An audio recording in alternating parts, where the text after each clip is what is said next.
Hi readers, it's Lori. Welcome back to my channel. And today is all about you picking my next quarter's nonfiction read.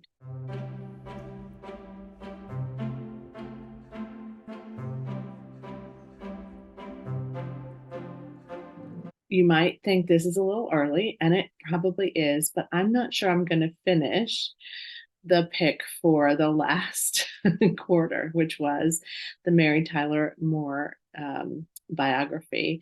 I'm still going through it. I'm probably going to finish it, but I'm noticing it's less about her life and more about the diabetes. And I guess I thought it said, oh, yeah, diabetes. And so I guess I thought that was kind of a side or an ad, but I'm noticing that's a big part of it. And that's okay. But I was just looking for a little bit more about her life. So, again, I'm probably going to finish it. But before the end of the month, I want to be kind of clear on what I'm going to read for the last quarter of the year. So I brought forward 4 picks today, and you get to choose which one I read. So the pick that gets the most votes, and I will not close this for several weeks, so there's that.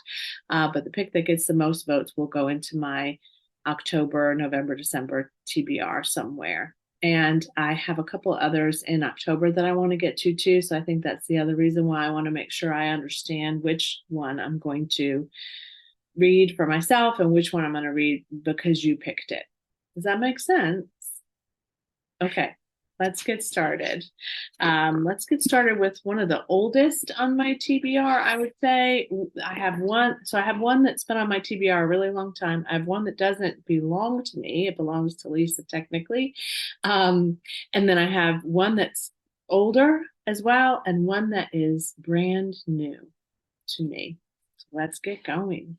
So the first one I had for a really long time, and that's The Road to Camelot, Inside JFK's 5-Year Campaign by Thomas Oliphant and Curtis Wilkie.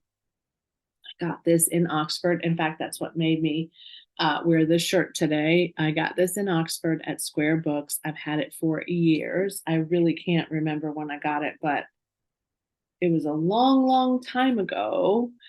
And I don't know why I haven't gotten to it. It's not short, it's not terribly long. It's like probably the perfect size. So this one obviously follows his campaign and how he was able to rise to the presidency as the youngest president at that time, and I think still.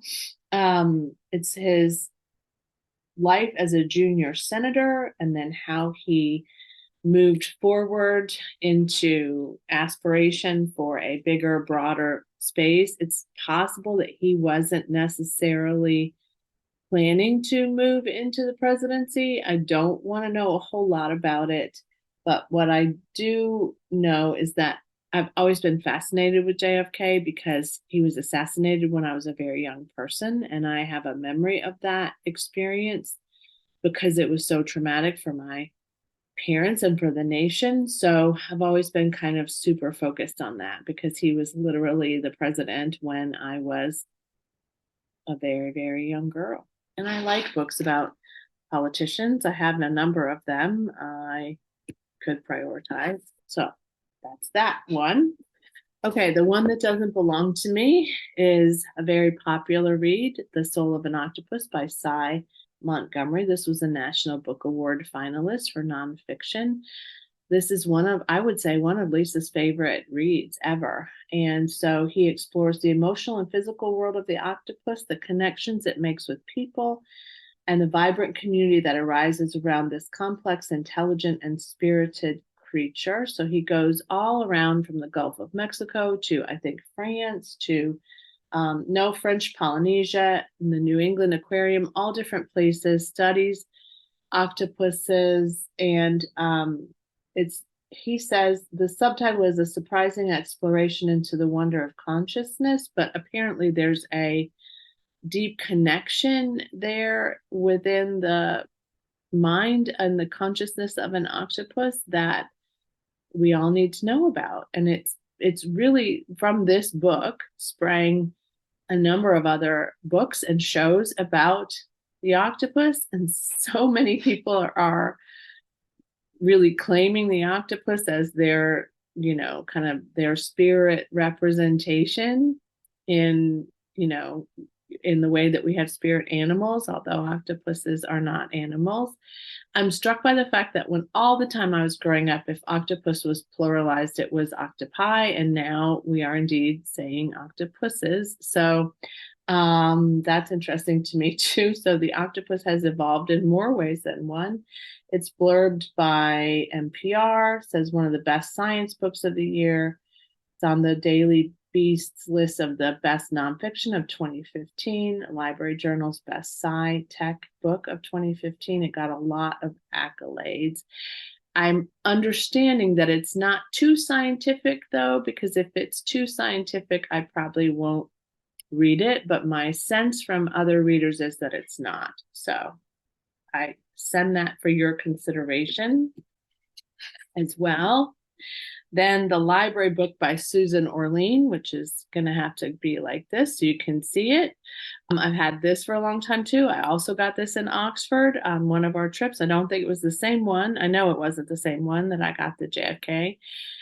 This one is about the fire in the Los Angeles Library in April of 1986 and whether that fire was set intentionally or was it accidental is still, I guess we're not convinced. There are two sides, I suspect. A lot of people have read this. A lot of people were just talking about it in their videos, books about books. I'm not the only person who's been talking about it. And I realized when I started talking about it that I really just need to get to it. So here we are. I'm bringing it forward again. I also think Susan Orlean also has another book that I'm interested in taking a look at, but maybe not purchasing. We'll see. If I really love this one, then maybe I'll purchase it. But it's called Saturday Night, and it's literally a book about what we do on Saturday nights as Americans, which I think is fascinating. I had a copy of The Orchid Thief for a while, and I think I unhauled it because it was in terrible shape. I had gotten it from a little free library, but not saying that I wouldn't read that either, but let's give this first one a try since I still own this, and we'll go from there. And then the last one is a brand new acquisition for me, which is a book I think I put in the haul. I hope I did.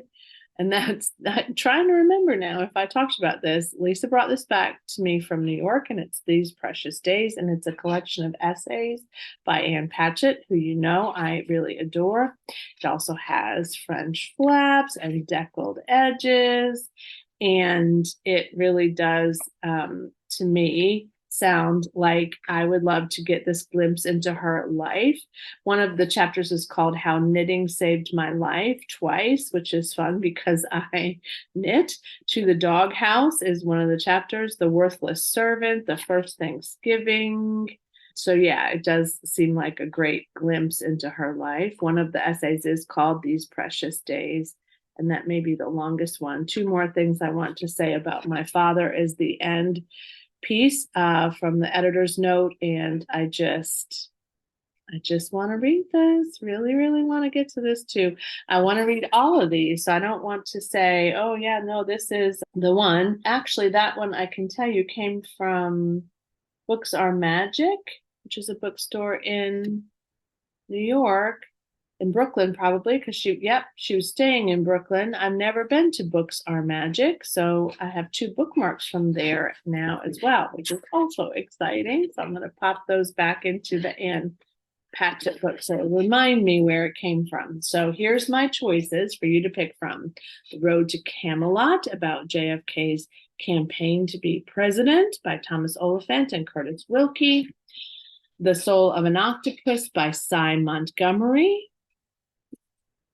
And The Library Book by Susan Orlean, which is gold, so it doesn't work well in the light sometimes. And These Precious Days by Ann Patchett. So you get to pick. I'm going to set the deadline for you to decide as September 21st. I don't know why. I just picked it. September 21st is the day I will decide, and I will tally all of your responses, and whichever one has the most votes wins. And of course, I reserve the right to read another one of them at some point, um, as I see fit, but I will prioritize the one that you've chosen. Okay, thanks for watching. Thanks for choosing my nonfiction read yet again. I'll keep you posted when I finish the Mary Tyler Moore biography. And as always, happy reading. Bye.